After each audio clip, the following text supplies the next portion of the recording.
Hey, welcome World of Blazers. Today I have Bruce Magee, host of the Weathered View, Weather Report. Weathered View, by the way, greatest morning show on X, period. Thank you very much. If you haven't tuned in and watched it, you have to definitely get involved. It's very cool. Yeah. And I might be off on this, but because you're in California, I'm in California, we're roughly around the same geographical location. Kind of gives me the old Lamont Tonelli vibes, Yes. to be honest. Yes. I love you know what I'm talking about. Yeah, it gives me that a bit, which is great. You're aging me. You're aging me already. Well, kind of me too, I guess. I might be I don't know if I'm a little behind, probably, but regardless, I listen to it as well. They're very prominent out there in the Bay Area.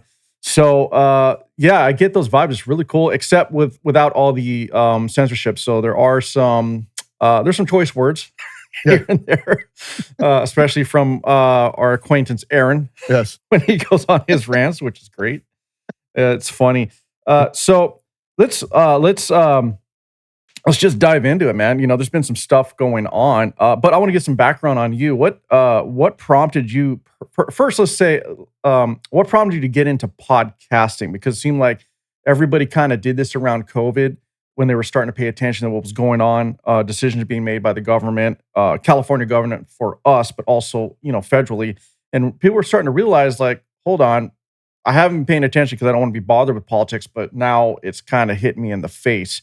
Was that your story, or were you into this before that? Oh, no, I was in this before that. 2012, when I moved to Gilroy, California, because that's where I'm from. I was a voracious speaker, or I wanted to talk all the time. I mean, I love talking to people. I'm not a social butterfly. When I go into the room, I'm not, plastered up against the wall looking at everybody. I'm like, hey, how's it going? My name is, Bruce. Right. Here I go. I started out in the ministry at a church that I was attending back in the day, and I became a junior high school minister. So being able to talk was one of my things that I was able to do, and when I kind of got into the sphere of podcasting, it was only because of the fact that I was getting involved in politics. I was really dissatisfied with what was going on, and that was back in 2012. I've already went through the 2008 debacle with the financial meltdown and stuff like that, but I really started getting involved when I started hanging around with the liberal crowd here in Gilroy. Which is unavoidable. Which is unavoidable. if people don't know the area. But I decided, all podcasting came around. I started listening to different podcasts. I think the first one that I listened to was the Jason Stapleton podcast as I was commuting, because it was my first time I ever had to commute from one spot to another, which was a 45-minute commute. I had a lot of time on my hands. I was bored of radio.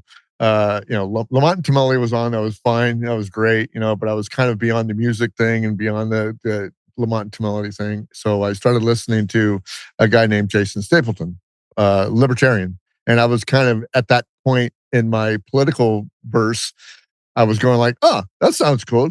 I think I'm a libertarian, So, right.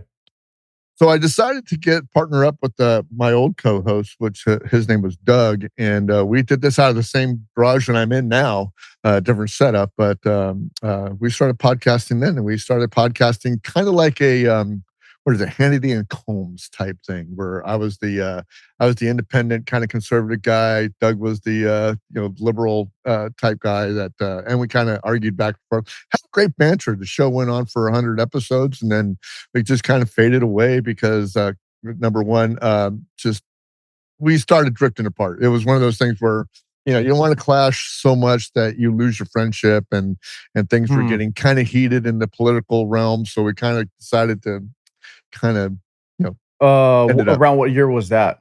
That would have to be probably 2016 to I was just going to say that. Right around the Trump era. That's usually when most people's relationships started to disintegrate. When it came to politics, it started to strain a little bit, and we decided that our friendship was better than that, and so we decided to stop that. So that's a smart move. So you're still in touch then? Yeah, we're still in touch. Okay. Yeah, we still talk. And then at the same time, I got into a direct marketing business that I still have today, and I started doing a live stream on Facebook, which was called The Morning Drive. The same kind of like The Morning view, but it was just me.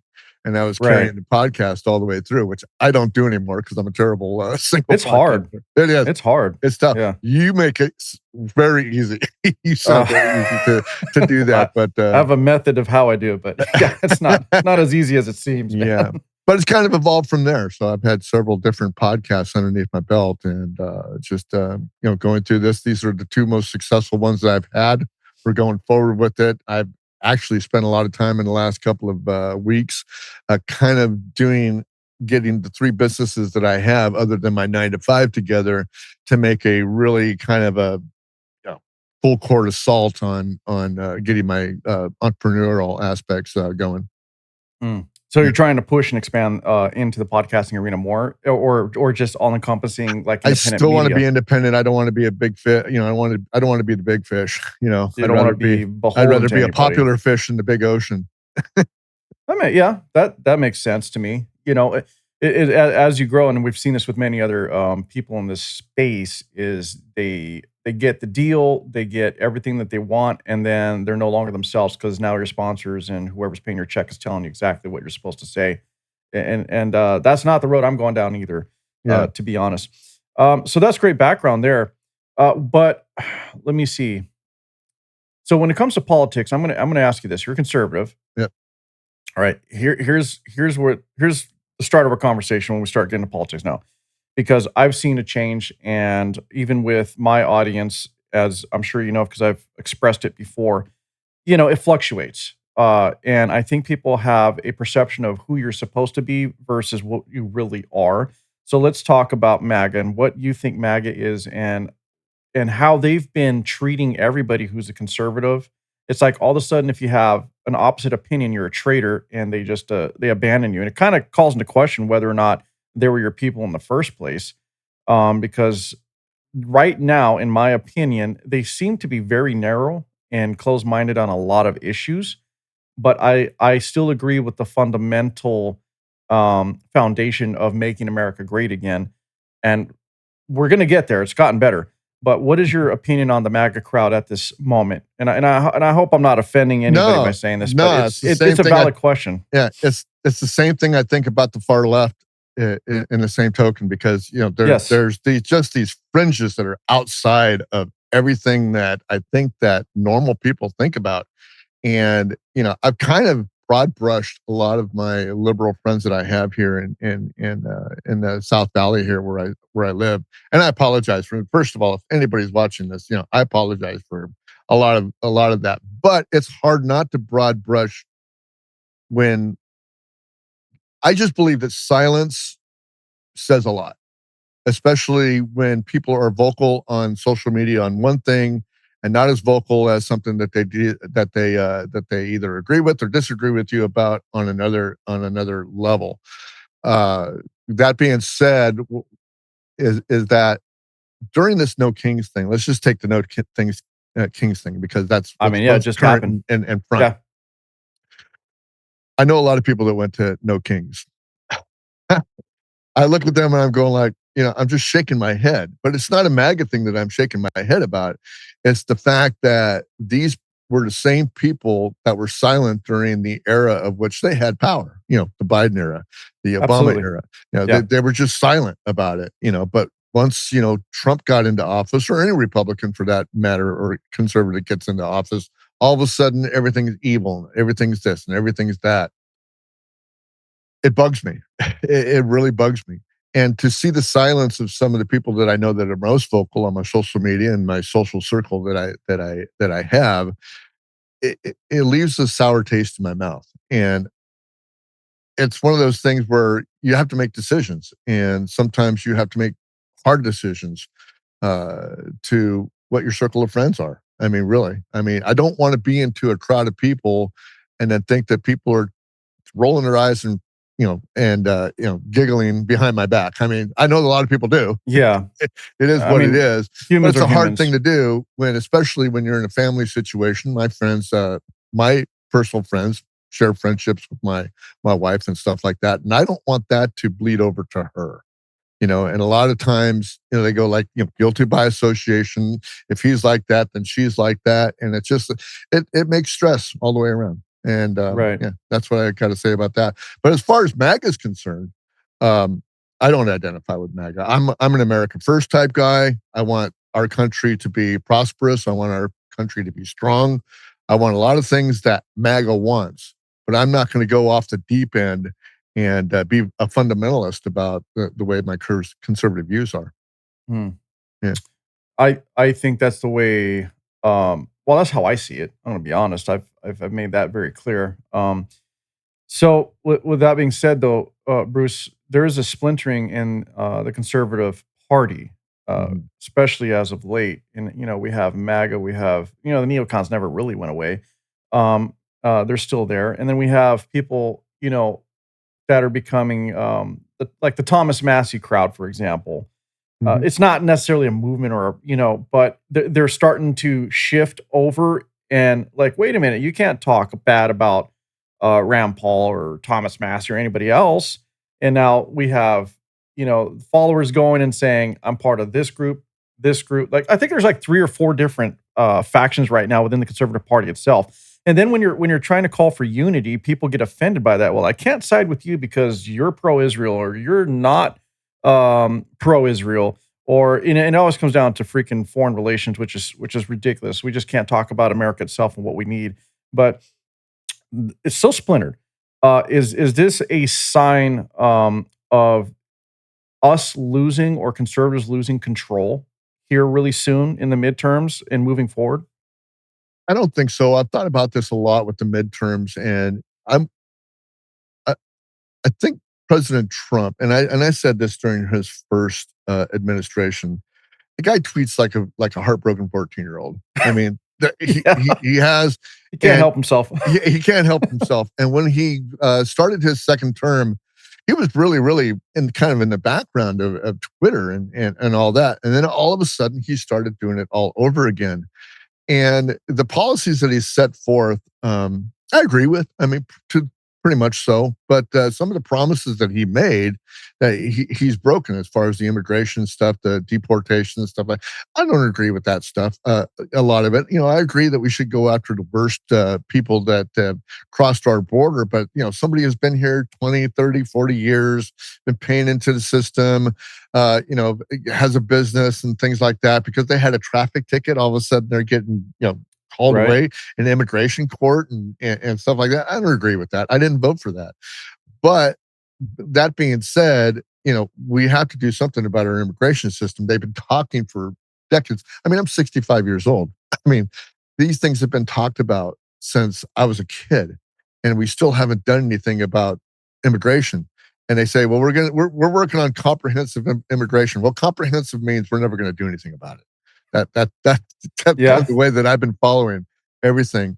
Uh, but yeah, I mean, to get back online with your question, it is just like it's a weird situation with politics and how we differ between Democrat and Republican. My old co-host Doug, which I'll refer back to the old Weather Soul podcast, which was the podcast me and him had. There was once a time where Democrats and Republicans were pretty closely knit. I mean, we had our differences, but Well, they can reach behind the aisle and make deals. And right now, the rift is so far, and it's because of those splinters. It's because of MAGA. It's because of the far left progressives, the communist movement, the socialist, the democratic socialist movement, whatever you want to call it. I think that we're so far off of the mark now. I don't know if there's any repairing it. yeah, I think, especially, well, as far as I can recall anyway, like in the '90s, it was a lot, not as a contentious, like not so contended or contentious, the Yeah. relationship. And what I find, like, I'm Gen X, so the deal is like, and Aaron and other people, Mhm. and a lot of people who watch this won't know who we're talking about, but Aaron, I had to say it podcasts, go check him out. It's worth your time, man. His rants are just gold. But the thing is like a lot of us from that generation are actually just really old school Democrats. I mean, that's how we were raised. We aligned a lot with how that party then viewed things and what they looked after and stood up for. And we realized that, like, is the conservative party really that far right, or is it really just aligning with fundamental values that people really are looking for our society to stay together, move together, and keep America together. Now, yes, there's a far right faction, absolutely, which is ridiculous. And you got it, like you said earlier, on both sides. You got far right, far left. I'm homeless, I think, at this point. I'm thinking, I could just say this. I know I'm conservative, but I'm not sure I align with a party anymore. I Right. just know that I'm not left. I'm not for anything because I've always taken the view that, look, I think either side makes some decent points, but I'm not going to be all in on either side because I can't, especially how I grew up and you being in that Bay Area sphere, it's like it's too hard to just take a hard stance either way because you see people living, you interact with people, and you get it. You're like, yeah, I get it. The way you live and what you're going through, I understand how this affects you. So I can come from that. Now I'm going to circle back to the immigration thing because I'm with you. I'm with you, but there's also the counter argument here. Okay, so the thing with it is it's not fair to the immigrants, as you said, who've been here for like 10, 20 years. Counter to that is this. While it's not anybody's fault, it's not their fault, and it's not my fault or your fault. Like we'll get criticized for speaking on it, Right. but it's not our fault that previous administrations didn't enforce the actual law that was already in place. Mm. So here we are at a tough spot because it's like, well, now we're going to enforce it. And people are like, well, I've been here for 20 years. Why are you suddenly ripping me away from my family? Well, it's like if you rob a bank, the FBI is not going to stop looking for you. Right. Eventually, it catches up. Now, I'm not saying that's right, Bruce, because I am agreeing with you because I think we got to look at these people and say, well, 20 years, I get it. You can ask the question, why did you not go through the process in that 20 years, though? What stopped you? I have a friend personally, right? I just had lunch with him the other day, who is a younger guy. He started working with me when he was just out of high school, doing gigs and everything. And then he ended up going to college, got his computer science degree. I mean, the guy's doing it right. He just got his citizenship this year. He's been working on the system. He's already planning to bring his wife over. But because of the consulate in Mexico and how everything's going, where they're at, and they're so backed up, they're not even going to be able to get an appointment till August of next year. Mhm. So, but they're waiting it out. They're doing it how they have to do it. So I think that we can't ignore the laws weren't enforced. And we could be hard and say, well, the law is the law. But with these people that have been here, I think what we need to do is say, well, you got one over on us, period. And it's our fault for not enforcing the law, but you don't have a criminal record. You've been contributing. So here's what we're going to do. We're going to give you this time frame to get it right. And after that, if they still haven't done it, then you know what? They got to enforce the law. That's the way I look at it. But Right. we do have to give them the opportunity because it's not their fault the law wasn't enforced, but it's also, not our fault that they didn't take the steps and measures during that 2010, Right. whatever, how many long they've been here to even try to become a citizen. Yeah. Correct. So there's that other argument to it. Yeah. And we do have to be empathetic, but we can't be so much to where we're giving the country away either. So we do have to give those people options for sure. I Mm. agree with that. Yeah. My take on it is that this is a media-driven, hyper, be scared, hair on fire type issue, at least with the mainstream media, because they're not doing the what do you want to call it, the check-in on what's going on with the headline news. Okay, you see the news in the Bay Area. Oh, they tackled a grandma and they got this Right. family guy from the courts as he was going in to check in his immigration status or going to immigration court, and these people are being ripped away from their families and blah blah blah. But they're not doing the follow-up reports on what really happened after the fact that happened. Now, I would hope to think that when ICE is taking these people into detention, that they're actually doing some kind of hearing or something to get them through and say, okay, well, you're a good guy. We're going to let you go. We're sorry we tackled you and, you made headline news and stuff like that. I'm hoping that has happened, but there's no outlet for any of us to find out whether that has happened or not. You don't have the follow up from the mainstream media because the mainstream media doesn't want you to know what's going on. KTVU, KNTV, all these Bay Area stations do not do any kind of follow-up stuff about what's going on with the immigration status here or the immigration policies that are happening here and the arrests and whether or not people are let go or deported or whatever. I haven't heard anything. So I have to take I have to take that news and then I've got to dig. I've got to dig into X. I've got to dig into other sources because I just don't take things by face value. So I kind of dig into it, and to find out that a lot of these people are returned to their families, and they go on and they have a immigration lawyer or status. This is going to cost them a lot of money, of course, because quote they're not here legally. I think it's a shame. That being said, we have to fix the mainstream media, and unfortunately, the mainstream media is actually taking a back seat to places like X. And I think that's where we have to start getting our even with X. With that said, a lot of hyperbole, a lot of AI, a lot of all this stuff, but that's at least a place to start to go do your sourcing. So that's kind of where I'm at with it. Yeah.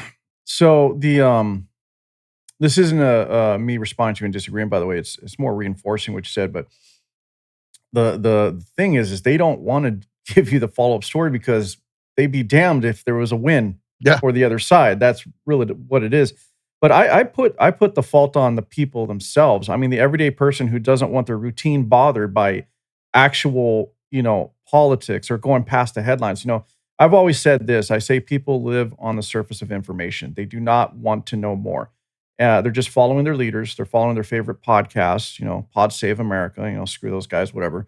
It's my opinion. But there's there's things like that going on where people just they want to live in the bubble. It makes them feel good, and they don't want to be challenged.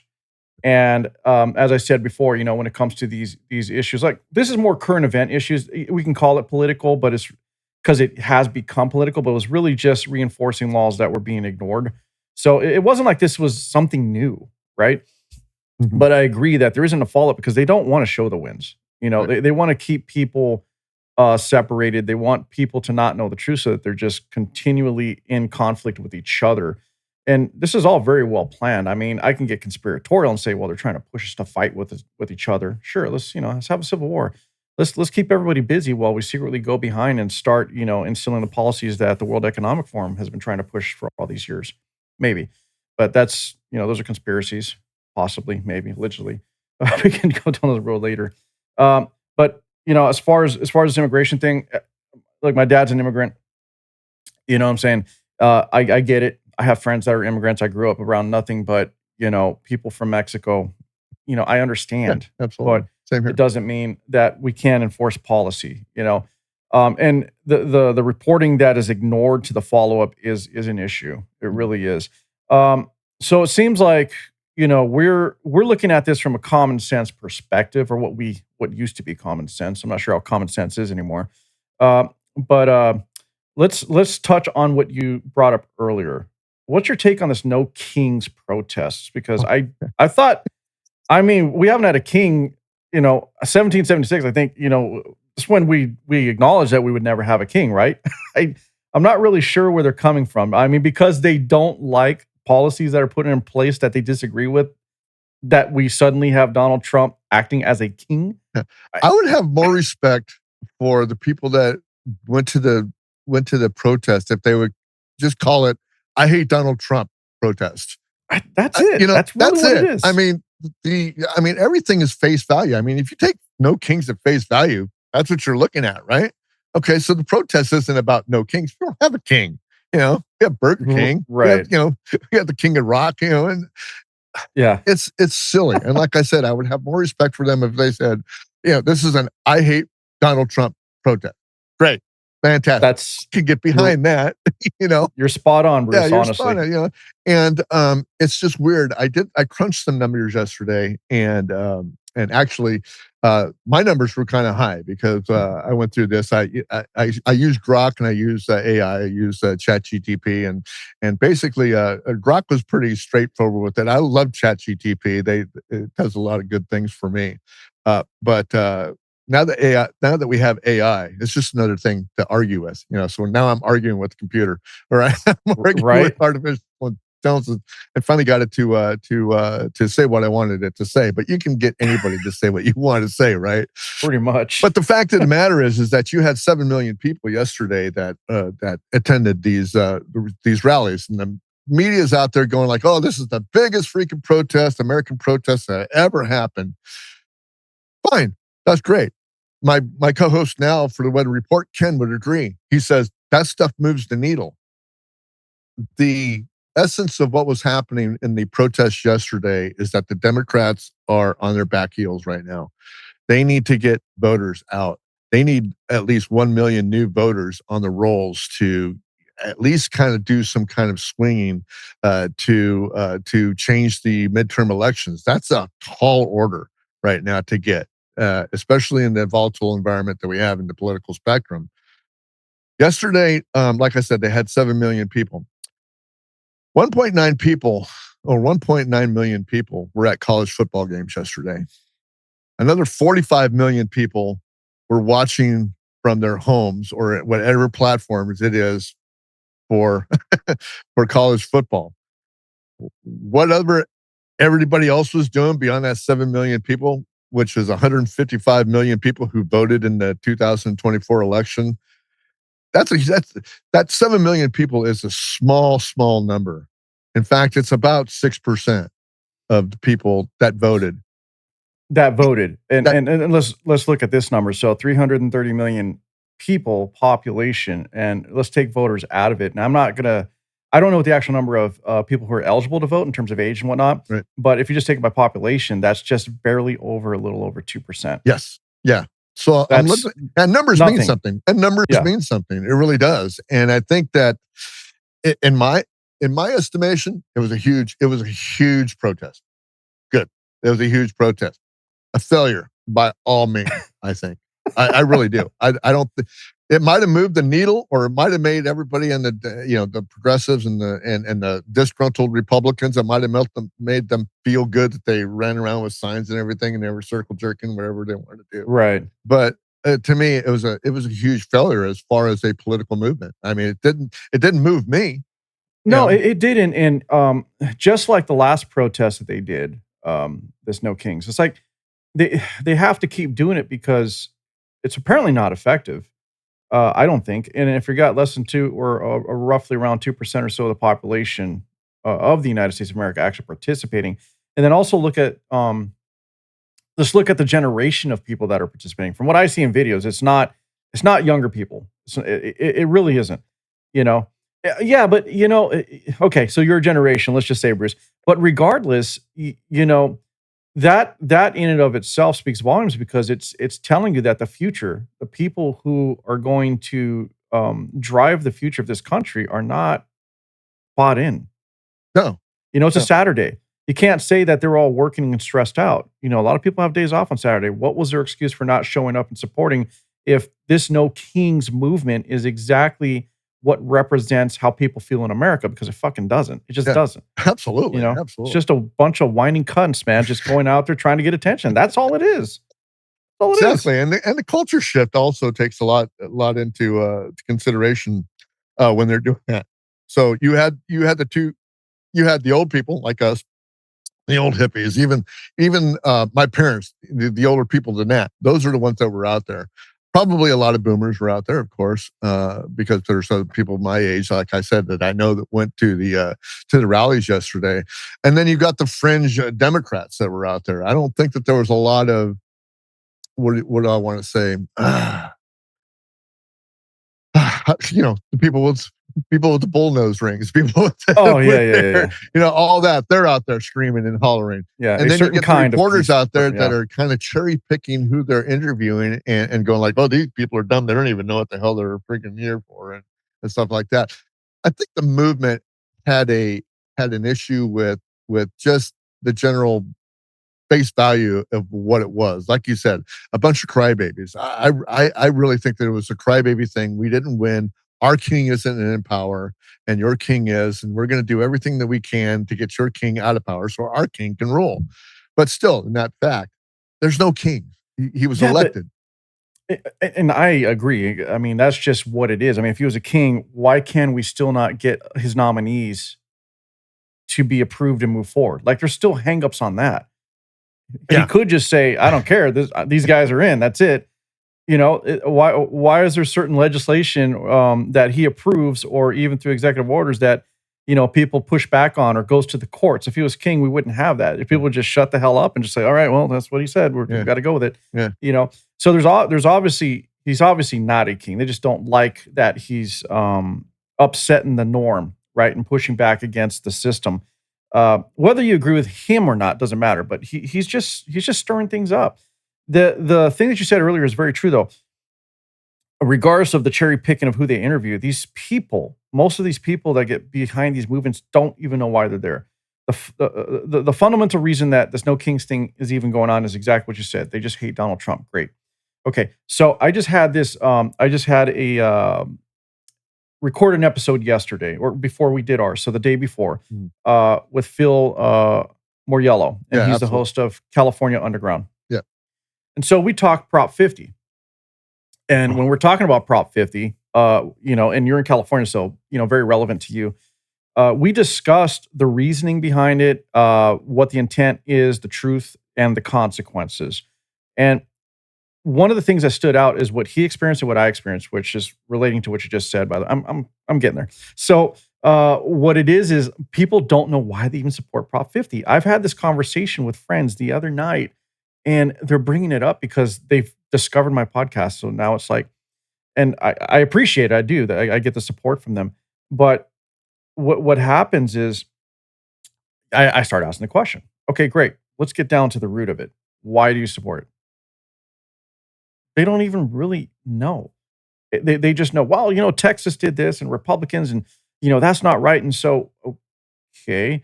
But, the thing with Texas is that was actually a court order mandate that was actually put off for years that they're being forced to do regardless, because when they tried to do it earlier, the courts found it, I think it was 2000, I might be off, 3, somewhere in there. Anyway, when they tried to do it a long time ago, or 13, I can't recall, Bruce. But anyway, people, you can look it up. When they tried to do it before, the courts found that it was illegal. It wasn't right. Like, hold on, what are you guys trying to do? So they got involved, and they're like, no, you have to readjust all this. So here we are, and this is what Texas is going through. And then you got Gavin Newsom, who's nothing more than, he's just a little dictator himself. Yeah, absolutely. Yeah, he's a fucktard, dude, really. So the thing with Newsom is he hates Trump too. That's all it is. He's running for president, and without even saying it or acknowledging. He's been doing it for years.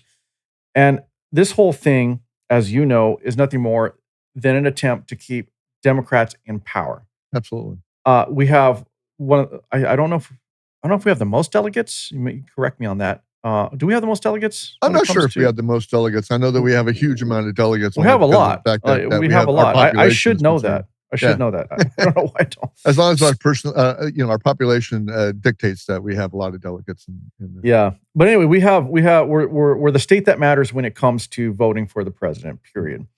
And we do sway the vote quite a bit due to the amount of delegates we have. So this whole thing with Prop 50 is doing nothing more to ensure that the future of the presidency is tilted much more in the favor of the Democrat Party.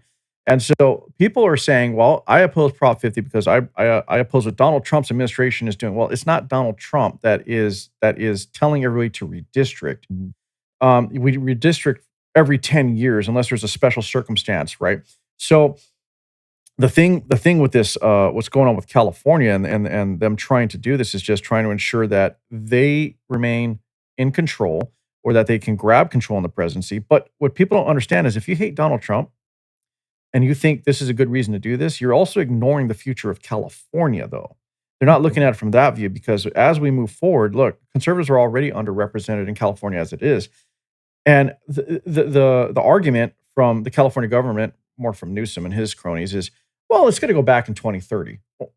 Okay, so from 26 on to 2030, is supposed to go back. Well, that does kind of conveniently line back up with when we're supposed to redistrict anyway.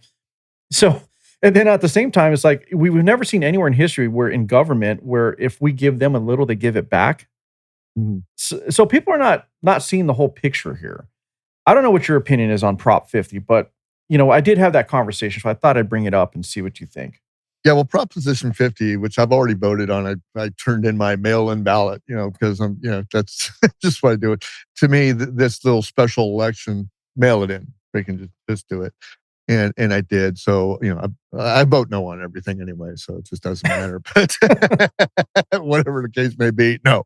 But Proposition 50 is a like you said, it's a ploy to be able to bolster the Democratic Party into just keeping their power in California. As long as I remember, Democrats have been in power since about the time, just before when Duke Majan and all those people were in power there, and the Assembly of California has been Democratic since then. Even during the Arnold Schwarzenegger years, we had Yes, they were.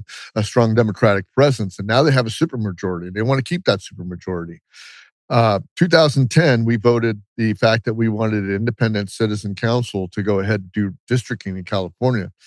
I think it's a slap in the face of the people of California to be able to be in support of something where a political party in the assembly can take control of those districts and be able to rewrite them as whenever they want to, because every 10 years we have to anyway by census. I think it disenfranchises the people that are in the redder parts of more conservative parts of California, because they're, as much as the bedroom, like I live in Gilroy, so it's a bedroom community. Mhm. It extends out to here. The redistricting extends out to here, but it even extends out past that. It goes out into the Central Valley, into the agricultural places and stuff where people seem to be a little bit more conservative than liberal, and I think it's a travesty. I think it's a bad move for California, but California is used to making bad moves. I mean, that's just the way it is. The Democrats have a stronghold. They don't want conservatives here. They want us all out, which is fine. I say freaking move out and let the damn place burn down to the ground. But I love California. I mean, I was born and raised here. I'm not ready to give up yet. And I'm going to sit around and see what happens, whether it kills me or whether I prosper from it. Yeah, the redistricting thing that people don't understand is, it's not just moving the lines, and people don't understand what the difference is between redistricting and gerrymandering, which is exactly what they're intending to do. Mhm.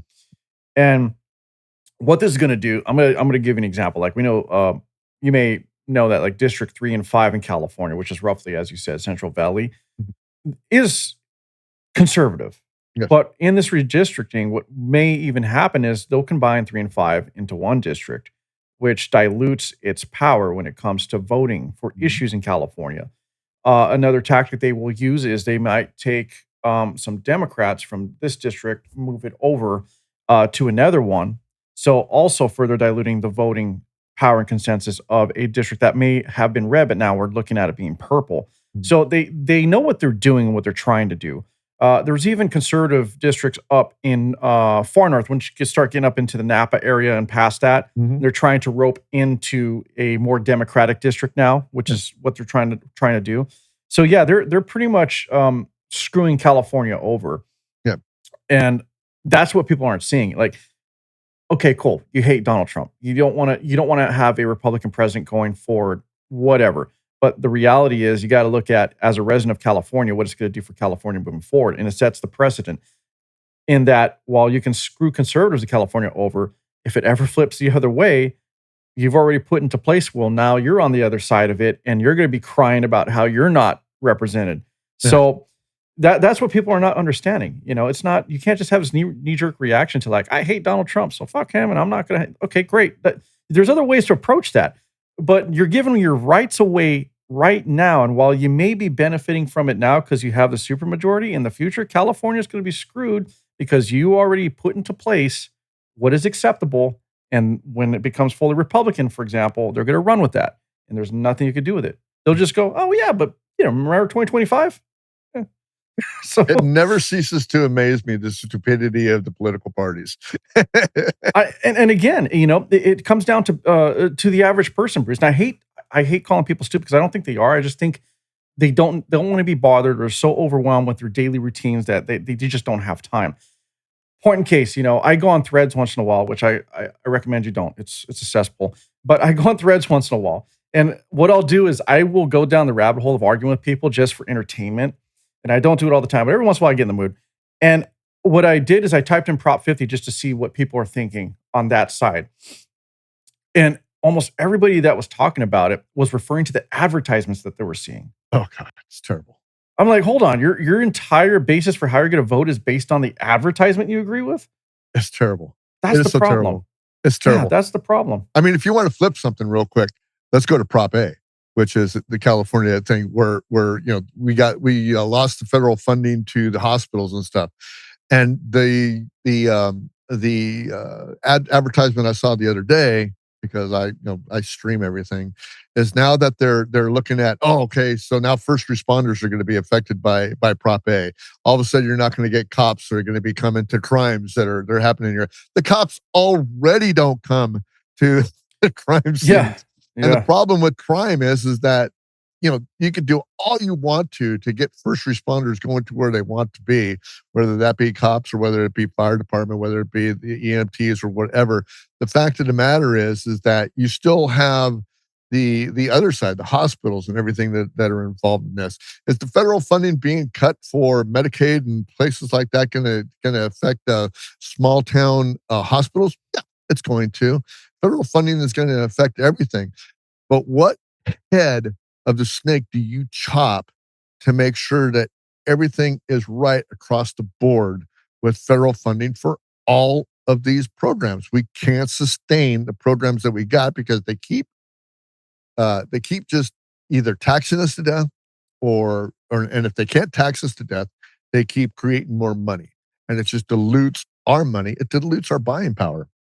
Now, the fact that this Prop A is going through in California, and who knows whether it's going to go through or not. I got a bad feeling because we're in Democrat held a state that they're going to pass this thing. That's fine. Or my property taxes are going to go up, or some kind of sales tax is going to be brought in. But the problem with all of this stuff happens to be with the execution of the laws that are already done. Like you said, we circle back to the immigration stuff. We have a crime problem here in the bigger cities. The problem is that they can arrest them all. That's fine, but they let them out. So there's no Right. follow up to that. There's no You know, real punishment. yeah, yeah, exactly. And Prop A is not gonna solve that, you know, and redistricting isn't gonna solve that. None of that's gonna solve that. It's gotta be on the local level. Ken, my co-host on the Weather Report, says that all the time. You've got to be involved in the local level. You've got to be able to get into your city council meetings. A lot of people don't go. I go at least once every couple of months. I'll go, uh, um, and it's amazing how many people just don't care what goes on in your city council. And there's a lot of things that just get passed by. It's because there's no support for anybody. There's no public outcry for anything to change. So nothing changes because you've elected these people you don't even know, whether it be a panel of 6, 9, 12 people in your city council. You don't know them. You just kind of go like, oh, okay, well, this one's been in for a while. Maybe I just want a new face. Yeah, they don't know. You just check boxes. And they don't do any campaigning. They don't come to your door and knock on your door. I haven't had one city council person come and knock on my door.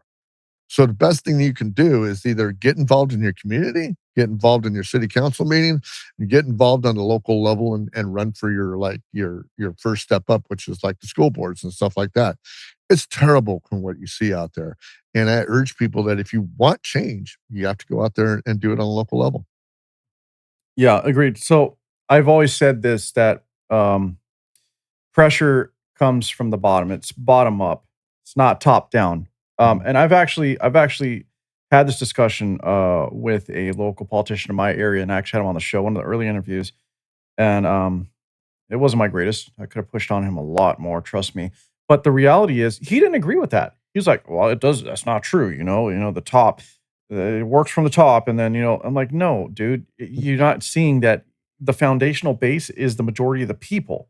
If the majority of the people band together and tell you, no, you're going to do it this way, you're going to be forced to change. That's just how it works." Yeah. So, uh, so people just don't understand that they do have more power than they think. But what you said is correct. They're not getting involved. Right. And what you're talking about with police response, yeah, I've seen it. You know, are they responding in Oakland? I mean, I hate doing. If I get a job in Oakland, I do not like going there. I don't like Stockton. I don't do Stockton. Bakersfield's another one I don't like. Although that's more conservative out there. But still, it's just some areas in California where I'm like, I'm just gonna avoid San Francisco. Don't like going there anymore. I Yeah. just won't. There's pockets where it's very evident the police do not respond or enforce.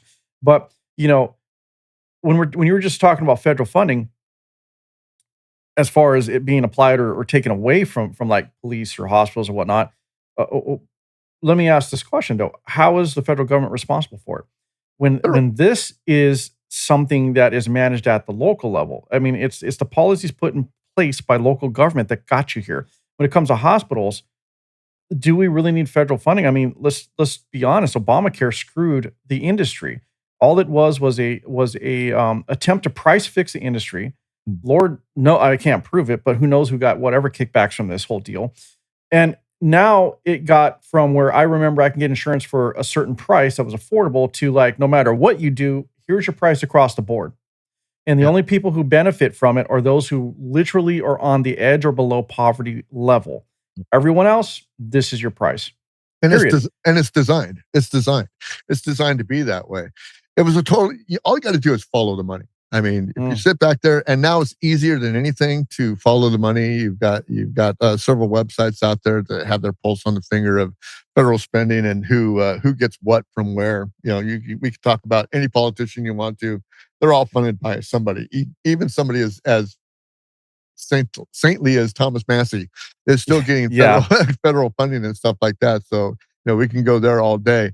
Yeah, we can go down the donor rabbit hole. Yeah, yeah, exactly. But all you got to do is follow the money. Do I think that county hospitals or rural hospitals should be federally funded? No, I don't think so at all. Me as being a taxpayer in California is different than me being a taxpayer for the federal government.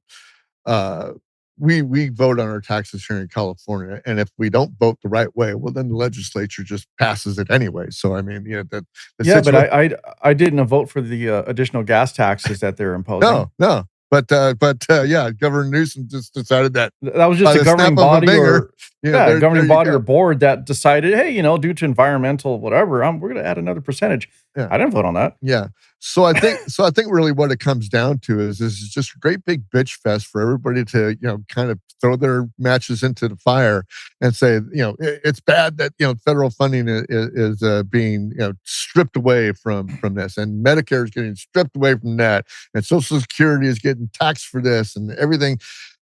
It's a shit show. I mean, just to put it bluntly. And for the federal government to step in here and Trump to go ahead and start slashing with Elon Musk and Doge and the department that we've always had. Doge has always been there, regardless of what just people wasn't think. Called Doge. Doge has always been there. Yeah.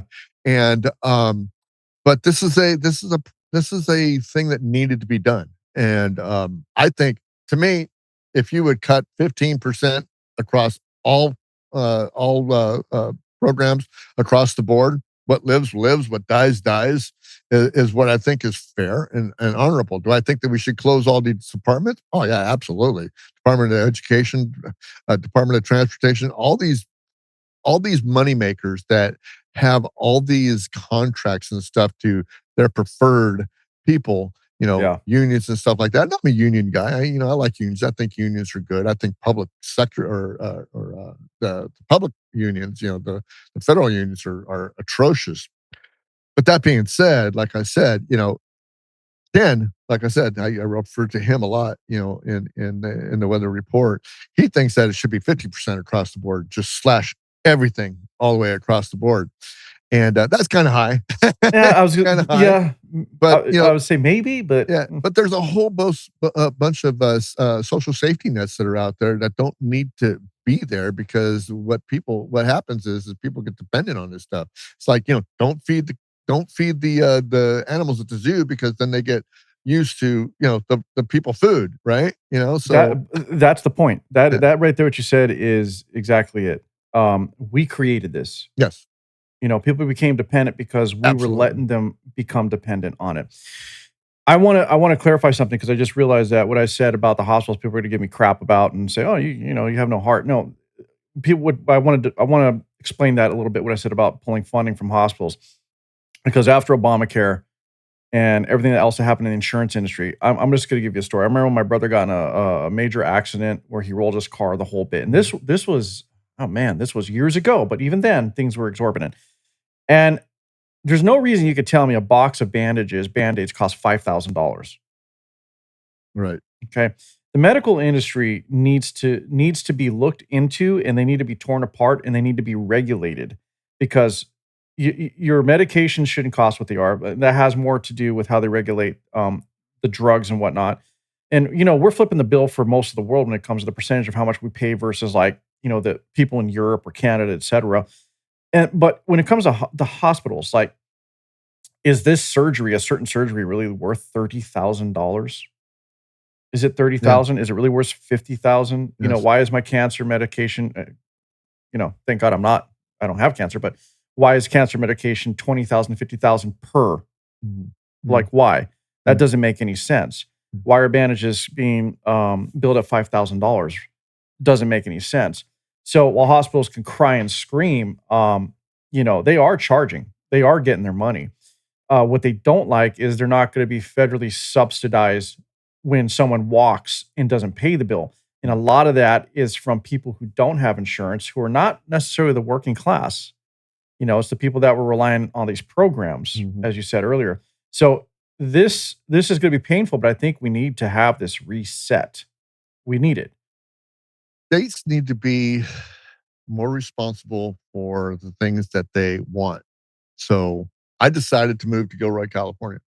Had no idea that we had a hospital, but we have St. Louis, which is now a part of the Santa Clara health system now. So it's You guys, I mean, you got a Kaiser also in Morgan Hill, though, right?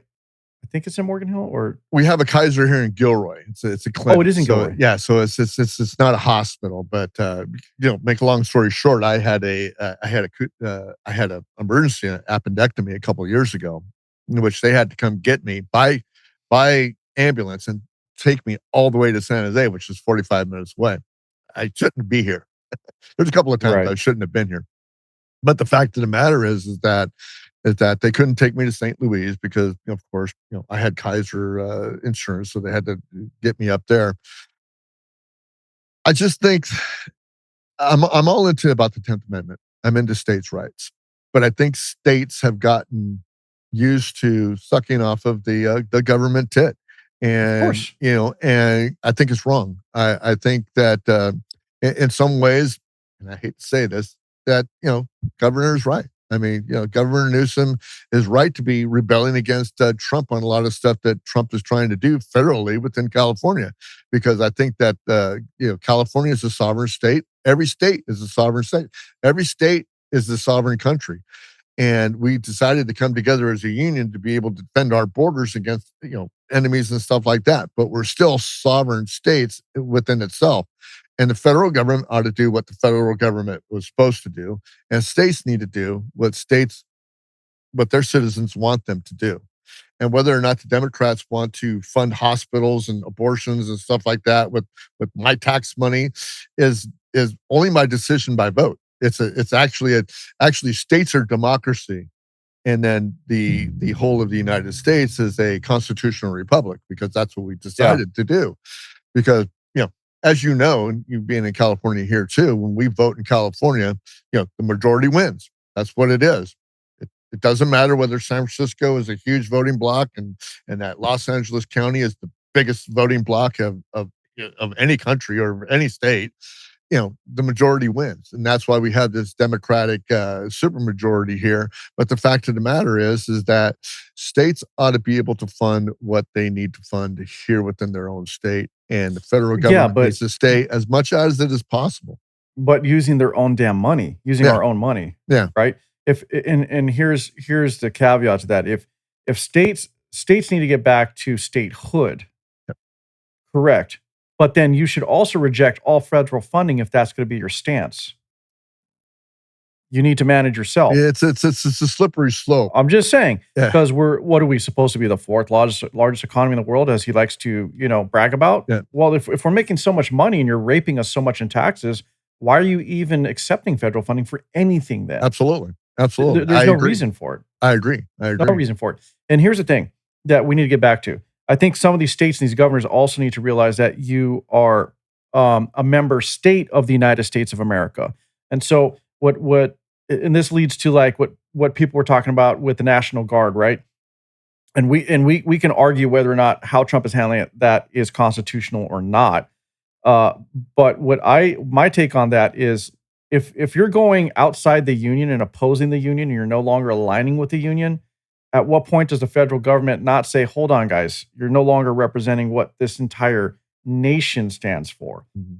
Right now, I'm not saying march in with troops, but federally, if we're all supposed to come together as a United States and we have a certain direction and way of things that we believe, and we're supposed to move forward in one direction as a country, and that you have a state over here who wants to act like they don't belong to the union, they could do whatever they want outside of what is written and not actually adhering to the or actually what I'm trying to say is stay within the guardrails of what makes up the United States of America. Then does the federal government not have a right to check in on them, say, "Well, hey guys, what are you doing over here?" Let's take Portland as our example because Portland is the shit show of the world Oh right man, now. they they have surpassed California. Trump is in every aspect right about sending in the National Guard to Portland and protecting federal interests. Yes. The ICE facility. In fact, I think that they should have a perimeter around the ICE facility way bigger than it is because right now they're still blocking the streets, entering the ICE facility and stuff like that. Anybody who is attacking that, anybody who is deterring traffic going in and out, ought to be rounded up like Soylent Green with scoops and everything, and just taken away. I mean that is my honest opinion about that whole thing, whether it be peaceful or not. And Go do you ahead. agree that the local police should be handling that though? Because it's Absolutely. not. Yeah. Absolutely. But they don't because they're all bred from, what Portland has become over the years and decades that it has become. Portland has been its own little kind of city or city state within the state for decades. I mean, they were the first to bring in, public transit there. They've got this, they got a great system going. I've been to Portland. Portland's a beautiful town. It's this one little section of Portland right now that is just a shit show. And it kind of moves around. It was in downtown, and now it's moved to the ICE facility, and it's just one of these things that you've got. It's like when you have a major flood somewhere, right? Okay, they're gonna the media is gonna show you the place that's more flooded than anything. They're gonna show you the puddle that's six Yeah, of feet course deep they with are. the head sticking out. Yeah, they want They're the that, and views. then 100 feet away, there's no flood at all. The same thing's happening with Portland, and it's atrocious. Chicago, New Orleans, you name the city. You need to send troops in there. If the police aren't doing their job, you need to send National Guard in there to protect the federal interest. Other than that, I can give a shit what happens to Portland. I can give a crap what happens to Chicago. Those people decided by their vote that they wanted to be governed by the people that they elected to govern, and hell be high water. So, okay. So protecting federal facilities is exactly where this application makes sense, right? Yeah. But let's say that should we let a state become a hellhole, become destitute and rammed by crime, um, just because people voted that way is the other question. And then, when we're talking about California earlier, and my point being about, being part of the union, when you have the governor himself popping off and trying to talk about how we should secede as a state, that's not acceptable. I will say this: does California have a military? Well, no, I already know what Does, you're going to say. I mean, I'm does with you. California? I'm with you. Yeah, No, they does have no California? military. When you start spouting off the fact that we want to succeed from the state, does California have a military? No, Yeah, California doesn't have a military. We have a they National can't stand on Guard. their own. Yeah, we can't stand on our own. We don't have tanks. We don't have nuclear weapons. We don't have anything of sort to go against the power of the federal government, the U.S. Army, the Navy, whatever. Understood, but the governor of California himself saying these things. Yeah. I mean, would you say the federal government has a right to tell the governor or go to the state of California, the governing body of the state of California, and say, all right, what's the reasoning for this rhetoric, this narrative of secession? Like, why are you trying to push this? Are you trying to, isolate yourself and separate from the union? And then to your point, it's like, it's a stupid situation that they want to do because now they're trapped. Like you're gonna have the coastline and then you're going to be blocked off on all other sides, not being able to defend yourself or do anything against the United States of America. But then I guarantee if they ever did this, they're going to cry and try to be an ally of the U.S. because they're going to realize they're boxed in and they have nothing they can do. And then what about pulling out our training bases in San Diego? Like we got the Marine training facility, Right. like we have the base over there in Palm Springs. Yeah. Like 29 Palms. Yeah. yeah, what now? What It's like how is this going to happen? It's the separation. It's the separation of the ideologies of the political parties that are running these states and local governments, and that's just the way it is. I mean, we've boxed ourselves into a situation where now we got to go. Wow, we're really screwed. Either way. I guess my point is like when you got governors talking this, it's like they're trying to stir shit up just because they don't like Trump. Yeah. You got Newsom said it. I think JB Pritzker actually, I don't know if he said it or he made a under the radar type of comment about it. But other blue states have said this. And it's like, are we trying to recreate the South versus the North? But it wouldn't literally be the South versus North. It would be like, the left versus right war. Like, what are they pushing for? Yeah. And all for the sake that they don't like Donald Trump. And then the citizens are caught in between because, we give these politicians too much power. They think they're rock stars these days. They can do whatever they want. It's like, hold on. It's like the approach to war, in my opinion. So like, because two politicians, leaders of two countries don't like each other, we're now going to send troops in to fight each other. Well, fuck that. You guys get in the ring and duke it out. See who wins. It doesn't make any sense. It would be a lot different if we had a WWE pay-per-view that had all the governors pitted against each other. And I would pay just have so a battle much royal, for that. Right? Oh, that would be great. I think that would be amazing if we can get to that point. I mean, could you imagine Trump and Kim Jong-un over there in the ring just going at it? Rocket Man versus Orange, Cheeto Dusted Man. Like that's what they would call it, right? That'd be freaking great. But in all seriousness, I think that we've just let government. We as citizens have become complacent to government. We become complacent to the things that we're used to. We get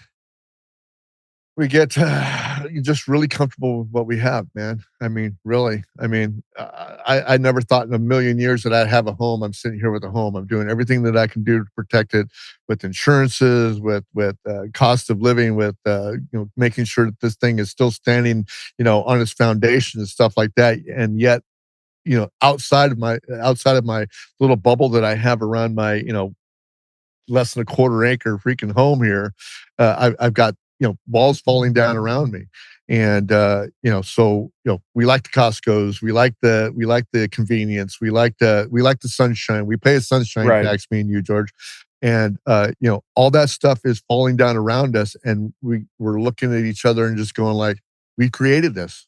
We created all of this. Now, whether or not you voted for it or not is irregardless of it. But when was the last time you talked to your neighbor? How many neighbors do you know around you? Okay, but I don't think that's a political thing. When it comes to like talking to neighbors, I think that is an engineered social behavior over time. Because now we're talking. I'm getting away from politics. Yeah, but go ahead. But that is a result of always having to have the latest, greatest, newest entertainment in your hand. It all started with social media, and once that happened, we started separating from each other to interact face to face. Now everything's done online, or you don't even have conversations with anyone on the phone. It's a text message. Nobody wants to talk to anybody. Right. It's like send a message. Yep. And there's a place for that. Like for me, if I'm busy and I'm in a meeting or whatever, text message makes sense. Please text me and then I'll call you back. But nobody wants to talk to anybody. People have lost that. Right. So I don't think that particular example in terms of talking to your neighbor, not knowing your neighbor, is a political thing so much as it is a societal thing. It's what we have become due to being trained. Yeah. We've been behaviorally modified and conditioned into looking at our phones and our social media, and that's our world. And unfortunately, that led to these keyboard warriors and these people who believe that because they have 1 million followers on X that they're the biggest shit in the world. Well, listen, I'm going to tell you right now, once you walk out your door, you're nothing. You really are nothing. They don't want to hear that, but that's true. Yeah. And it's like when it comes to podcasting, for example, just use that example because that's what you do. We have that. my social media does not reflect what goes on with the podcast whatsoever. I'm horrible at it. I don't grow it because I don't have time to sit there and post 24 freaking hours. But there's Exactly. people that they try to make this their living. And what's dangerous, and I'm going to tie this back together, Bruce, about what you said in the beginning, is like with the news. Now they're relying on what's being said on social media as fact and truth, when most of it is a bunch of bots just kicking the hornet's nest. Yeah. Yeah. I think the fact that you've got to go, it's like we cannot trust the mainstream media anymore. You can't trust But even independent so-called journalism, well, so-called exactly. That's independent what I'm journalism is saying. That's what I'm getting at. So now we got X that we're going into, and we're going like, oh, well, that's where we get the news first because they're faster than anybody else. Faster than NBC, faster than Fox, faster than CNN. Fine, it is. But there, like you said, there's a whole bunch of bots that are kicking the hornet's nest, and you still have to do your due diligence. I had a conversation last night with a person that we've had on our show before, and she had been duped into posting something that she saw online. What she found out was basically, a bot kicking the hornet's nest, and it was really. wrong. And I go, you still have to do your due diligence. Just because I found it on X doesn't make it true. I mean, they showed this huge presence of Boston yesterday of the No Kings protest, Oh, but yeah. but the picture was from another protest back a couple of years ago. So I Yeah. mean, they're Wasn't it from still 2017? yeah, they're Yeah. they're reusing stock photos from stuff that happened earlier. Now, did Boston have that turnout? Maybe, maybe not. I don't know. I don't freaking go to Boston. I don't care about Boston. The only thing I care about Boston is that they beat the Yankees. That's what I care about. Uh, but but no, I mean, we got to take this stuff with a grain of salt. When you're dealing with social media, which is our main source of information now, you still have to take it with a grain of salt. You still have to do your due diligence as you go forward, especially with the weather report is a different animal than the weather view. The weather view deals with news and politics and cultural stuff that we do every morning.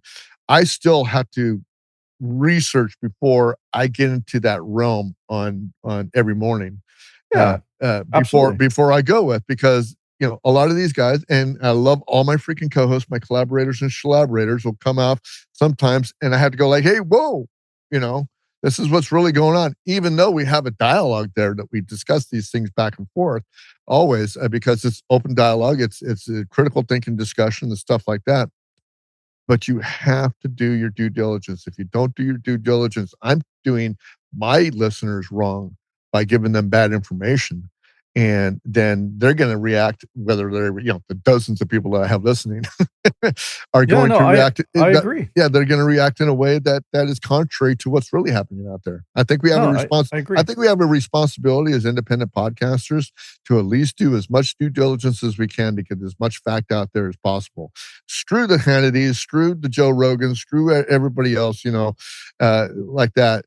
It doesn't matter. They have an agenda to go by. You can say that Joe Rogan, shoots from the hip. He doesn't shoot from the hip. He's got his donators and stuff like that. He's got to do too. Same with Hannity. Same with all these other people that are doing this stuff. Well, yeah, So Joe's got that $100 million plus yeah, contract. absolutely. I At mean, some point, yeah, someone's gonna like say, "Whoa, yeah. hey, you need to I've kind got of." a tens and $15 contracts going on. So I got nothing. I don't even push it. I'm bad about that. But you're correct. This is what you said is very akin to what Royce D'Orazio. I don't know if you know who he is, but he's another he was an influencer. He's another podcaster who's kind of switched his career up. He used to be like the Disney parks guy, so he'd go like to the Disney parks and do all this. He had a huge following TikTok, um, and he's been changing things. He's having more of these type of conversations now, getting away from it. And that's one of his peeves is self-moderation. There's not enough of it from podcasters, right, independent or otherwise. It's great that we don't have the regulation. We can say whatever we want. We could use whatever words we want. I can use as many expletives as I want. right. But we also have to realize that there's a responsibility because there are people who will hear us, big or small, doesn't matter. We have our people who listen to us and they may take what we say as, fact Mhm. in terms of he said this because this is what he does and I trust what he says or her. And now I'm going to move forward in my life and I'm going to apply what that person said, like me, you, whoever. And this is now going to be my way of thinking and the basis on how I make all my decisions. There are all those people out there. And I would say that if you listen to me, you, whoever, take even what I say with a grain of salt, do your own research. And I've said Absolutely. that. And there's times where I'm like, I don't have time to do all the research. Like I've done it, but I'll even tell people when I'm recording, hey, look this up yourself. Like, don't just hang on my word. Absolutely. And I think there has to be some self-moderation. I don't believe we need to be censored. I don't think we need the whole FCC regulation stuff applied. No. That's what Royce keeps trying to say. I was just on one of his podcasts today listening, and he believes that we need to get to that. It's like, no, I don't believe in that. Fuck that. I want to say fuck shit, cunt, whatever. I want to say however I want to express myself. I want to do that. But I also realize that I have a responsibility. Like I can't be pushing hate speech, and Yeah. I don't want to bombard social media with nothing but like beheadings and death and pedophilia. And so, like, what kind of person would I be if I did that? Yeah. I believe in your approach.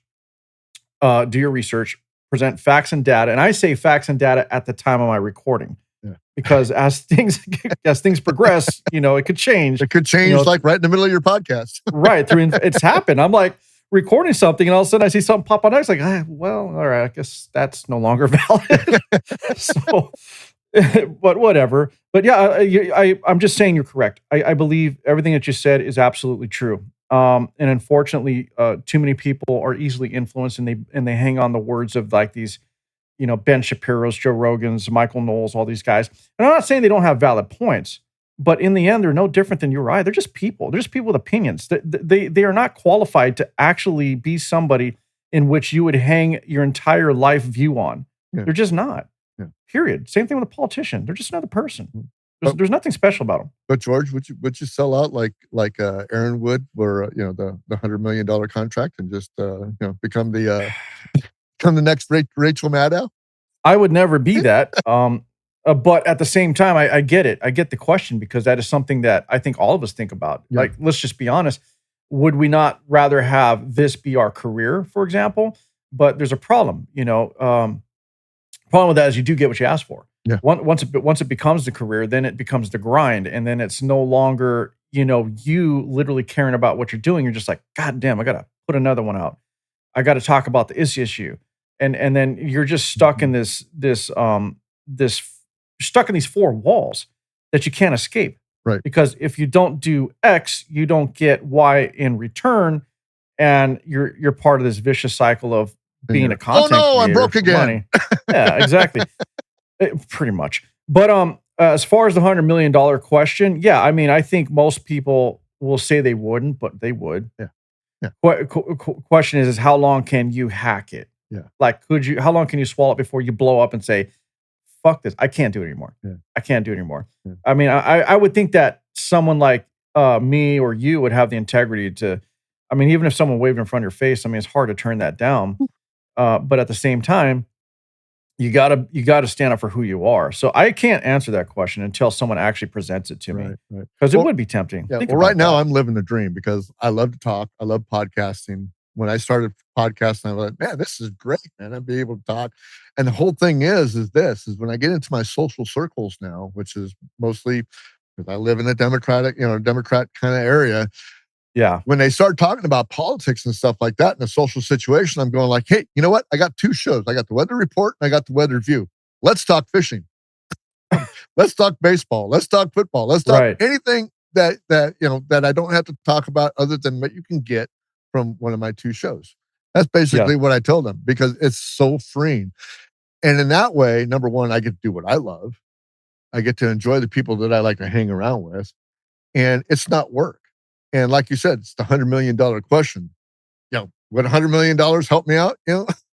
For a contract? Oh, absolutely. It would change my life totally.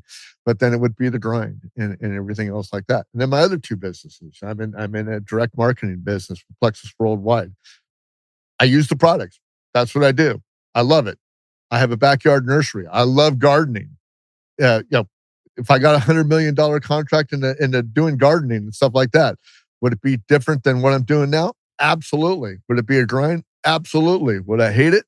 Absolutely. Yeah, So becomes a I'd rather, job. yeah, I'd rather be on the small end of it and put in my extra 20 hours a week that I do, producing this program, doing my backyard nursery, promoting my other direct marketing program, stuff like that. Yeah, it's a grind. It's a grind, It but it's is. an enjoyable grind. It's not like work. It's something that I love. Yeah, it's different. Yeah, It's a different grind because you're not under the pressure of, if I don't do this, my paycheck's taken away, or exactly. got to be afraid to say something because then I will no longer get the support from my employer, Right. really. And even when it comes to sponsors, I mean, I look at it this way. I got some affiliate marketing things going on, and it's like they approved it. Yeah. That's all I'm going to say. They approved it. I get the email. So We don't no longer want you. fine, whatever. I mean, I'm not getting rich off this anyway. I don't really care. I'm not doing it for that reason. So look, let's. I don't know how much time you have, but I do want to get your opinion on whether or not foreign nations are running our nation. Like, do you believe that's true? Is that just a bunch of bullshit? Are you Like, talking just about the being global cabal? Are you talking Oh, about the well, Rothschilds and the there's a well, I've got the right there, that globalist plan to collapse everything. I got that book sent by Klaus AP Schwab? Roberts. Yeah, he actually signed that and sent it to me, which was great. But yeah, there's that. But also, everyone thinks that Israel runs America, that Qatar runs America, just because they may donate and they have all this power and influence. It's really like, a drop in the bucket compared to everything else that the US does. And, the US also influences other nations. We do the same thing. Yeah. But what is your take on whether or not that is true? And you're also, well, I'm going to do a follow-up, like our relationships with these countries. Like, how far do you think we should go in supporting them as well? So let's start with how you feel, or what your viewpoint is on whether or not other countries are actually running our nation.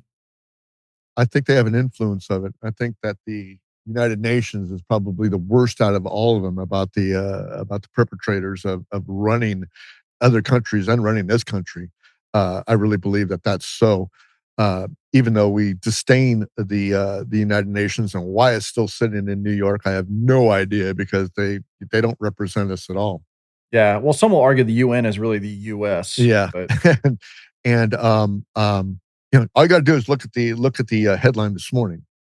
Israel and Hamas are back at it. oh yeah, I You saw know, it. so I mean, look at that. Now we're in a quagmire where President Trump says, we're going to go in there, we're going to kill them all. So now we're going to get troops on the ground over there. You've got the Klaus Schwabs, you got the WEF, you've got the Rothschilds and the old money that could be or could not be running the world. You've got the Putins, you've got the Kim Jong Uns, you've got all this stuff that is all combined in an interconnected network of people that actually do influence what goes on in the world. So it would be silly of me not to say uh, that other countries don't influence what happens in the United States, as well as those countries have influence about what's going on in their country by the United States, by the Saudis, by Israel, by whoever you think it's going to be. I think that unfortunately that we're probably running into a one world government eventually.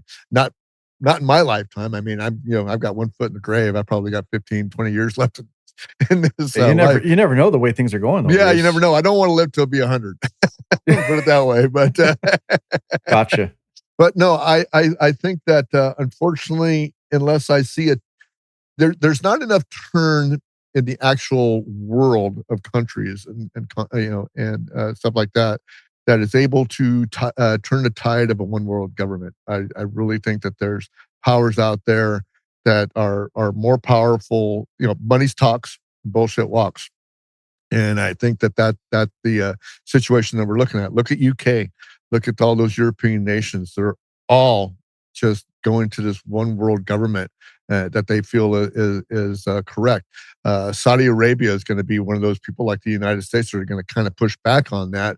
But I think eventually you're going to have that situation where one or more is going to have to capitulate. I think that there's definitely influence, but I don't think ownership, No, as people are trying to say. We give Israel a hell of a lot more than they give us. And people will say, well, yeah, but they buy back. It's not all buyback in military supplies. It literally is not. 3.5 billion a year, regardless, is our commitment. And that's not all of it. That's just the minimum level that we send them. But we also fund 200 and some odd countries and territories throughout the entire world. Like I think last time I looked up, combined territories and countries was 240. Yep. Period. Yeah. We Well, shell out this money. who has more military bases and more countries than anybody Oh, else in we the do world? for sure, man. Absolutely. You know, Absolutely. I mean, we got the largest military base in the Middle East right there in Qatar, which is, why that relationship's important. I know a lot of people like they're like, why are you saying they're our greatest? And I didn't say that they're our greatest. They're considered one of our greatest there for the reason that we have that relationship to where they allow us to host our biggest military base in the Middle East. So, when you have countries like Israel who decide that they're just going to go ahead and attack Hamas leaders on Qatari soil, that kind of creates a problem Yeah. for us. Mhm. And so that was what I was meaning by that. And even under Biden, I know none of us respect him, but even he stated under his administration before then that Qatar was one of our greatest allies in the area. But you got to understand the context because of that. Yeah.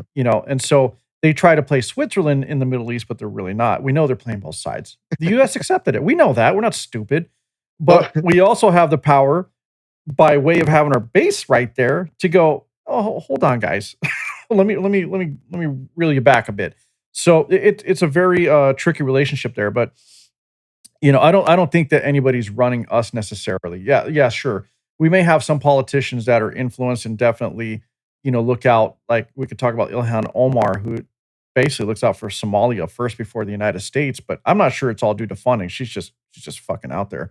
And then you have other politicians who may be more pro-Israel, but I don't think Israel's running the United States of America because when push No. comes to shove, I guarantee you the U.S. is going to go, no, hold on, guys. Yeah. And we've done it before. We've done it before. Tap the brakes. Tap the brakes, brother. Yeah. I mean, you really, like I said, it's all about money. And every place that we have a military base in, the country that we're in there is all about the American dollar. And I can talk about the American dollar, and I can talk about the deflation, the value Right. of the dollar, but still, people out there in the world want American dollars. American dollars are still what fuels the economies of many nations. And until that changes, the military, the United States military in the United States is going to have more influence over the world than any other superpower in the world. So, well, China's definitely contesting that power as of late, but they've been on this multi-year plan. I think it's like a 1,000-year or 100-year plan. Yeah, I forgot how they coined it, but they've been on the path to control the world. Yeah, I don't know if they'll get there, but they definitely have influence. Yeah. Not in my lifetime, but like I said, I keep saying not in my lifetime. I hope not. Well, and let's talk about the what you said about the one world government. I think I've been thinking about this more, and it seems like that's where it's heading. But Bruce, I'm also realizing that the problem with that is money aside, money doesn't matter to extreme fundamental idealists, period. And then now we're talking about cultures and religions. How are you going to rein in 1.89 billion Yeah. Muslims? Yeah. How are you going to do that? How are you going to suddenly integrate a fundamental belief in Islam based on the Quran and get them to integrate with the entire world and rule them under one government? How's that going to happen? Yeah, That's not going to happen. It's going to be one great, big, huge civil war, and I don't. I'm just talking about in the context. I'll go back to my statement. I think that we're heading that way. Oh no, I agree. But it's going to be a bloody mess. I think they're pushing for it, but the more I think about it, is like, how are they going to make that happen? Are they going to literally try to kill almost 2 billion people? Yeah. To make it happen? Yeah, of course. Yeah, basically, I think so. Sure, they would. Yeah. Why not? But then, here's the other question though. So China's going to come to heel as well then? I mean, look how many people live in China. Some of the larger countries like China, I don't think so because they have their own internal problems with their ethnic people that they've let in, and the different people. I mean, China's huge. Same with the Russia. I mean, it's still huge. There's still a huge swath of different ethnicities and stuff like that, and they've Yeah, got same their with own. India. Yeah, and they've got their own problems within their own continents. But I do think that some of the lesser nations, like the UK, is just lost. They're just lost, and Yeah, they've been lost for some time. yeah, and you get that little cancerous cell, and cancer seems to want to metastasize and move itself out. So it is going to move Agreed. itself out, and infect other countries. So whether it infects, a little bit of Russia, whether it affects a little bit of China, whether it affects a little bit of the United States, it's eventually going to metastasize and get into those countries, like it already has been. But like I said, it's not going to happen in my lifetime. But I think that there's truth in, if you've ever seen the Time Machine, where people are going to get into that notion that it's going to be an autonomous one kind of government type of situation. Now, is it going to be able to be governed and anything successfully? I don't know. You're always going to have those factions. You're always going to have a religious faction. You're always going to have a fundamentalist faction. You're always going to have a terrorist faction that's going to seek to undermine whatever kind of government is around them. I don't know if it'll be necessarily a one world government, but more like the five families of the Yeah, American mob back in the yeah, day. You know, a where cooperative. they come in and meet and go, okay, guys, w- how are we going to handle banking? How are we going to handle money? You know, things like that. I think that would probably be more what a one world government would look like, because it's going to be too hard to wrangle in all the different cultures, beliefs, and etc. Yeah, and get them all come together. There's no way it's going to happen, but I can see that situation. I can see, like China, America, EU, etc. They're already doing it, but like literally, really coming together and really deciding we're working together and we're going to control everything. yeah. And this is how we're going to do it. So, we got digital ID being pushed in the UK. How long is it before that starts to infiltrate, like you said, infect the rest of the countries around them? And listen, it's not just the UK that's lost. We France have our is digital lost. ID right here. We do. We do. But at the same time, they're not at the point where they're controlling our Right, banking, right. right? These are just doorways or portals to be able to manage those things by us, but we're not being controlled by the government yet. Yet. China does it. They already do it. They have Right. their social credit score system, which, by the way, I hear from what I've been seeing, reports got to dig into it, has been backfiring on them as of Mhm, late. mhm. It looks like economically they're starting to slip backwards. But in the UK, they're pushing this, Yeah, and Starmer's like standing behind it, and he's like, nope, moving forward, this is how it's going to be. And if you don't like it, too bad. And we also have Canada with their mandate of the gun buyback. You have no choice. It's like you got till yeah, this date to turn in your weapons. They already did it in Australia years back. We yeah, saw how that turned out for yeah. them during COVID, right? Exactly. Uh, so I think you're right. We're on track to it. I'm just trying to understand what that would look like. Like, there's no. I think it's going to be a conglomerate of people, like a five families type situation, where they're going to come together and then decide on certain things like banking, housing, like whatever stuff like that. But there's no way they're going to be able to rule. Like, there's not going to be on TV or whatever communications the system they have then, one person representing the entire world. I don't know if that's going to Yeah, I don't happen. think there's gonna be like this one world president or anything like that. We're never going to get to Star Trek. It's not going to Yeah, happen. exactly. you know, Eh, for people who don't know, just read those books or look into that. And that was kind of what the whole premise Yeah, of Star Trek was being able to become one world where we all work together, kumbaya. But I don't know. I don't see yeah. it. I mean, but You know, but when you're talking about that has to be done with technology, and technology is really scary these days, especially when we're walking true. around with something as powerful as the laptop computer that we have, in here, and we're tracked all the time. All you got to do is type something or mention something into a microphone, and all of a sudden it's popping up on your TV, it's popping up on your feeds, it's popping up everywhere. We're not far away from it. We're not far away from being controlled. Seeing as what China's doing, we're not far away from somebody like Starmer saying, Trump is almost there, but Starmer saying, "Hey, if you don't like it, this is what's happening. This is what we're doing." I can't believe what I'm seeing in the UK right now. It's just unbelievable. What they're talking about, well, we love free speech, but we're going to put you in jail for a Facebook post, or Right. or their unfettered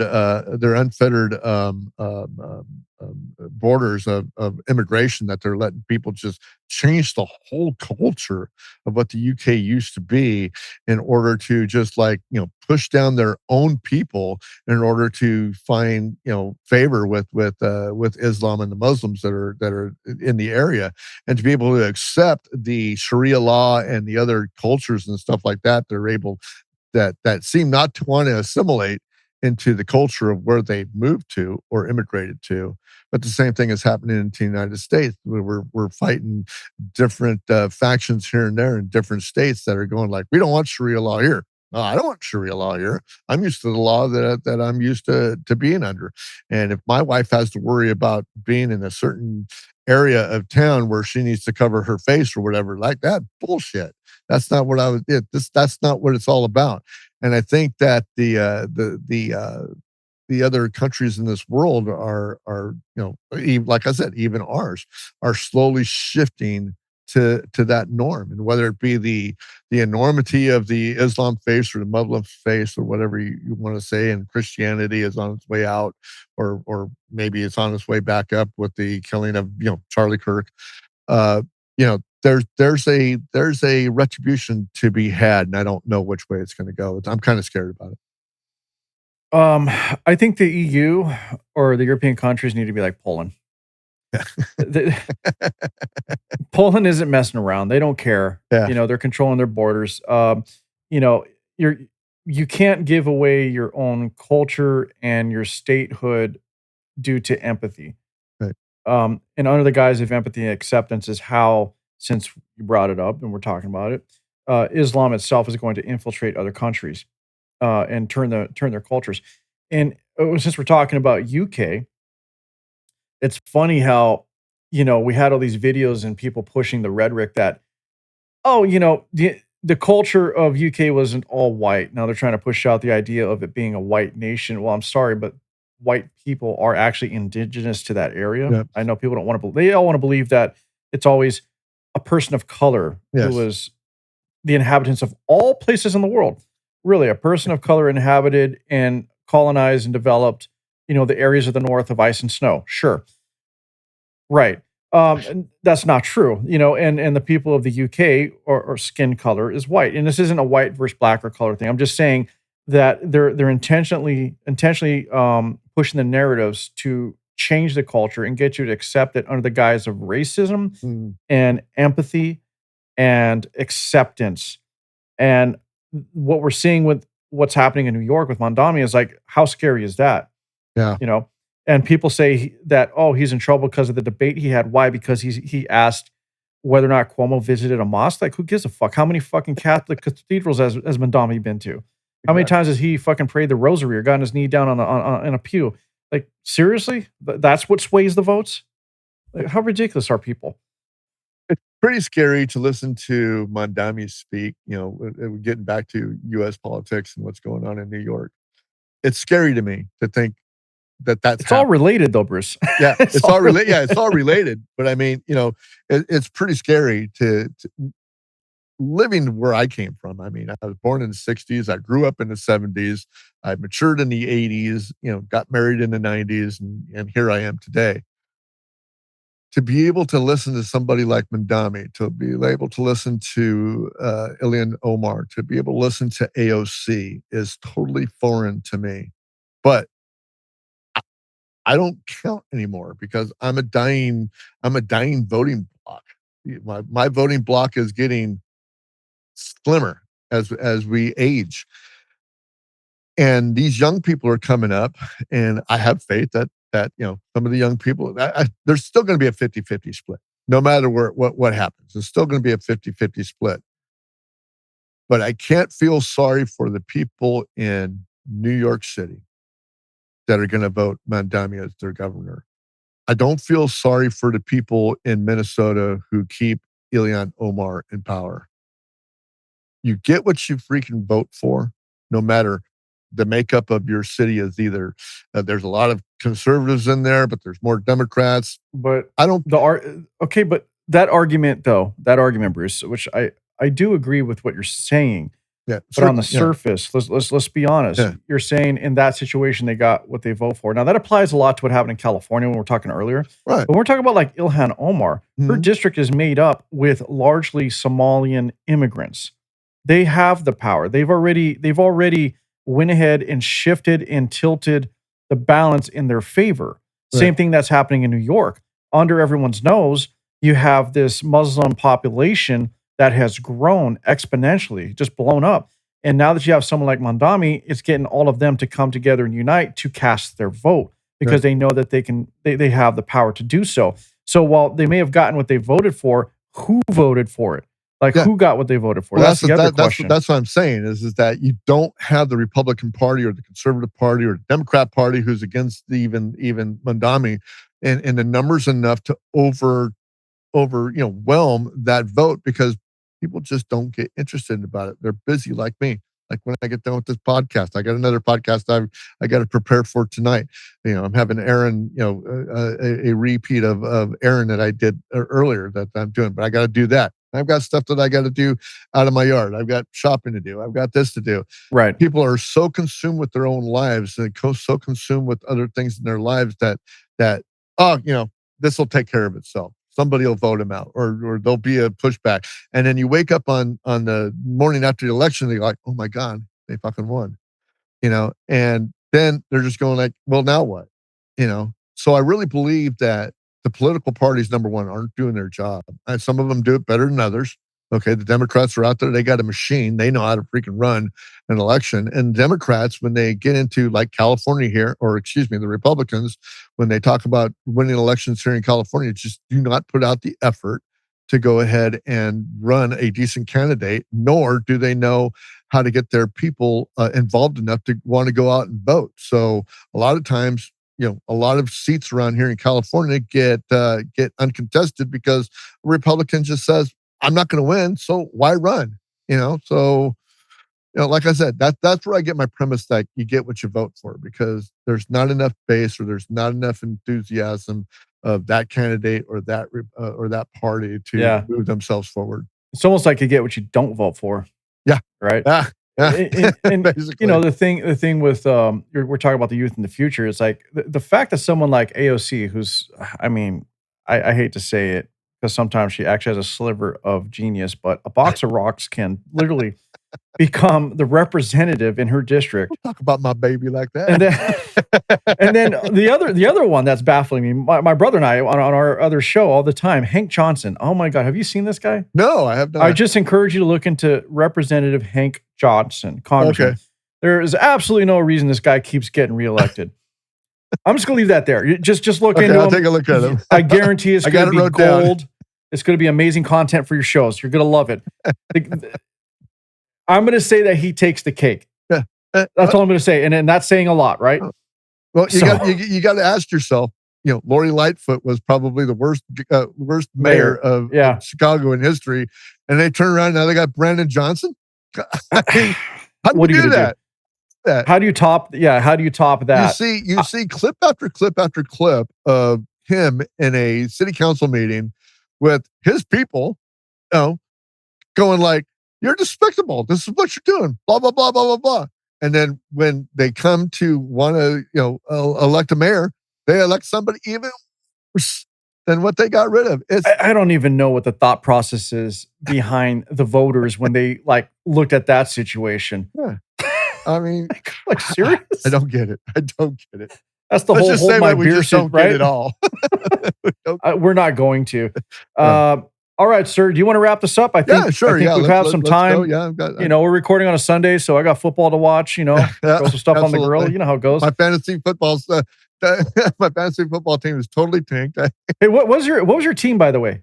My team is the left coast Burners. The Burners? Yeah. Left Coast Burners? I'm in John Chimigo's Boomer Bunkers fantasy league, but my team is the Nice. Niners. I'm the Niner fan. You're in yeah. I've been a Niner fan forever. So we'll see what happens today. I thoroughly think after Atlanta's showing the last game that they had, they're going to kick freaking San Francisco's ass today.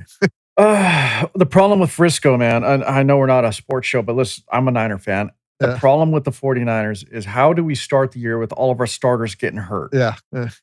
I don't get it. It's been that turnstile for 3 or 4 years now. Yeah, it has. And it's just.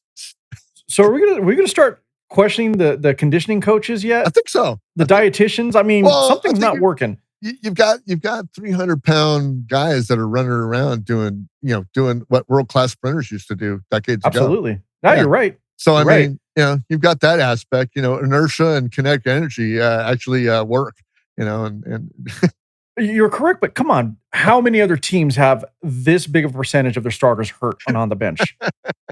You'd be surprised, man. There's a lot of people out there. There's a lot of starters that are hurt.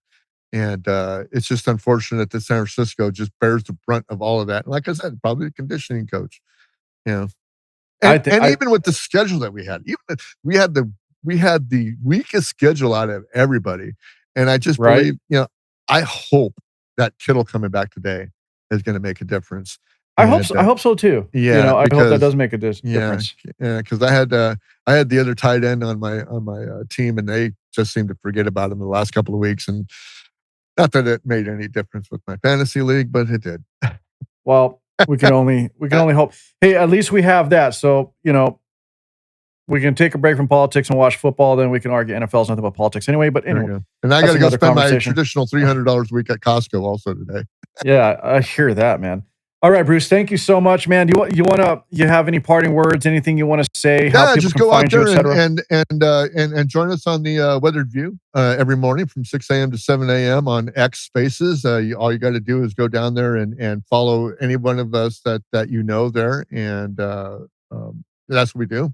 That's my morning show. It's a little bit politicky, a little bit cultural, a little bit slapstick, and a lot of bit of rudeness, but it's a good time. And then the Weather Report is our Sunday flagship show that me and Ken, my co-host, get together and we talk small business entrepreneurship. We get into a little bit of politics come around midterm time and general election time, but for the most part, if you want to know about entrepreneurialism and stuff like that, then tune into the Weather Report. That's what we do. And I sent you the links for everything, so you can go ahead. I got everything. Everybody will definitely know where to find you, Bruce. They'll know where to find the Weather Report. They know where to find the Weather View. And what I always do also, and many people already know this on my website, you're going to have your own guest profile in the guest page. So people will be able to find you there and click on you. So, they can read all your information and you'll have all your links attached there as well. Yeah. So definitely. So anyway, thanks for being here. Everybody listen to Bruce, listen to the Weather View on X every morning because it's awesome. And then Weather Report, definitely for, a little bit different take on things, different content. I have nothing more to say. Fantastic, man. Hey, thanks for having me on, man. I've been looking forward to this for a long time. Well, we'll do the other side. We'll have you on my show. So yeah, we will. And look, it's Sunday, so here's to barbecue and beers, and there we go. Drink my heavily whiskey ratioed coffee. And absolutely. Thank you much. Take care. All right, buddy. Thanks. Bye-bye. Devils hide behind redemption. Honesty is a one-way gate to hell.